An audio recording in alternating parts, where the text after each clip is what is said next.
Ya, bismillahirrahmanirrahim. Assalamualaikum warahmatullahi wabarakatuh. Rekan-rekan, sobat akademia, mahasiswa-mahasiswi PGI PAUD Universitas Muhammadiyah Cirebon. Alhamdulillah ini merupakan, topik di minggu yang ke berapa ini ya? Pokoknya di pertemuan yang kesekian lah ya. Alhamdulillah kita sudah masuk kepada topik yang baru yaitu tentang lanjutan terkait dengan keterampilan berbahasa anak usia dini yaitu perkembangan menyimak anak usia dini. Oke, perkembangan menyimak anak usia dini ini, salah satu bentuk keterampilan berbahasa yang harus dimiliki oleh anak usia dini. Apa, mengapa, bagaimana? Nah, kita akan bahas pada minggu ini. Kita kemarin sudah belajar bahwa apa saja keterampilan berbahasa anak usia dini yang diantaranya ada aspek yang berupa pemahaman dan juga ada aspek yang berupa penyusunan. Atau ada aspek berupa produktif dan juga ada aspek yang berupa reseptif. Ada yang aktif, ada yang pasif. Nah, hari ini kita akan membahas terkait dengan aspek terkait dengan pemahaman ataupun reseptif dan juga pasif, yaitu menyimak. Nah, mungkin kalau kalian lupa lagi terkait dengan topik aspek bahasa, silakan bisa dicek di video-video yang lalu. Oke, kita awali dulu dengan menyimak. Apa sih itu menyimak? Nah, mungkin kalian sudah pada tahu ya bahwa menyimak itu berbeda dengan mendengar. Jadi menyimak itu merupakan kemampuan berbahasa lisan yang bersifat reseptif. Artinya dia nerima. Artinya dia eh, kita sebagai yang menyimak itu pasif, gitu ya, menerima, reseptif. Ya, jadi apa-apa yang informasi, gagasan, ide yang disampaikan oleh orang lain kita terima. Kemudian menyimak adalah suatu proses mendengarkan secara aktif dan kreatif untuk memperoleh informasi, menangkap isi atau pesan, serta memahami makna komunikasi yang disampaikan secara lisan. Nah, jadi mungkin teman-teman semuanya sudah mengetahui bahwa ternyata menyimak dan mendengar itu berbeda loh, gitu ya. Apa itu bedanya? Kalau mendengar itu ya dia tidak berarti ya orang-orang yang mendengar itu dia menyimak. Tapi kalau orang yang menyimak dia sudah pasti mendengar. Kan kalau yang mendengar ya dia bisa aja selintas gitu ya tanpa adanya proses pengolahan informasi di dalam memori kita ataupun di dalam kognitif kita. Sehingga proses-proses atau pesan atau isi yang disampaikan oleh pemberi pesan itu tidak ditangkap oleh kita dan bahkan mungkin kita cepat lupa. Oleh karena itu, menyimak adalah bagian yang paling penting yang harus kita kuasai ataupun anak usia dini kuasai untuk bisa menerima berbagai macam pesan, berbagai macam isi, gagasan, ide dari orang lain.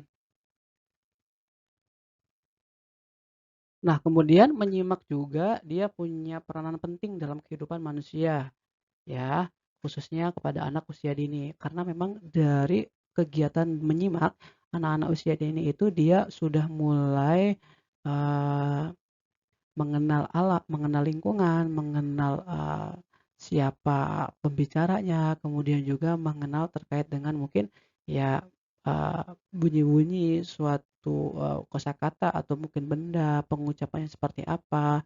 Nah, itu memang penting sekali karena semakin banyak anak diajak untuk mungkin berbicara, ngobrol gitu kan ya, anak mendengar dari cerita-cerita dari gurunya atau orang tuanya itu semakin baik untuk kualitas dari kognitifnya ataupun dari segi memorinya. Karena semakin sering anak diajak untuk berbahasa, semakin cerdas pula anak usia dini tersebut, ya. Nah, kemudian apa saja sih sebenarnya peranan atau fungsi menyimak itu? Yang pertama itu sebagai landasan ya belajar bahasa baik bahasa pertama maupun bahasa kedua. Mungkin kalau anak-anak yang bahasa ibunya itu dia adalah bahasa Indonesia gitu ya.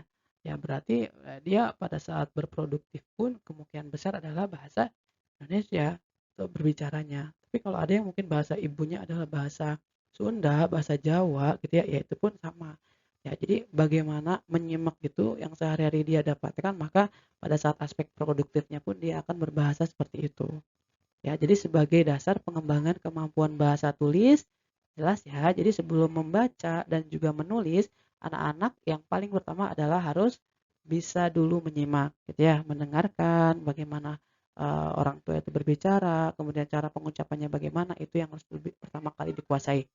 Yang ketiga, memperlancar komunikasi lisan. Nah, jelas ya. Jadi orang tua menjelaskan, bercerita, ngajak ngobrol itu pun sama meningkatkan komunikasi lisannya nanti, ya berbicaranya nanti ataupun membacanya.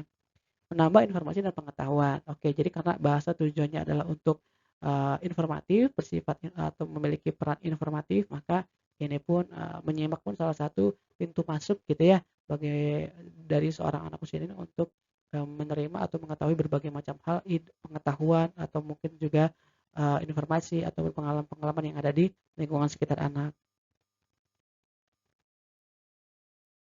Kemudian apa saja sih sebenarnya tujuan menyimak itu? Nah, setidaknya tujuan menyimak itu ada 4 gitu ya, bahwa menyimak itu untuk belajar atau untuk mendapatkan pengetahuan, untuk mengapresiasi, menghibur diri, dan juga untuk memecahkan masalah yang dihadapi. Nah, jadi, anak-anak usia dini itu kan memang, dia istilahnya apa ya, dia, eee, pingin pingin, mendapatkan suatu stimulus gitu ya, orang tuanya atau mungkin gurunya, dia memberikan apa sih kepada kita sehingga dengan cara guru sering ngajak ngobrol, sering bercerita, senang senang diajak bertanya, itu pun sama gitu kan. Salah satu tujuan dari menyimak agar anak merasa dihargai, diapresiasi, dan juga sebagai, fungsi untuk memecahkan masalah yang dihadapi dalam sehari-hari.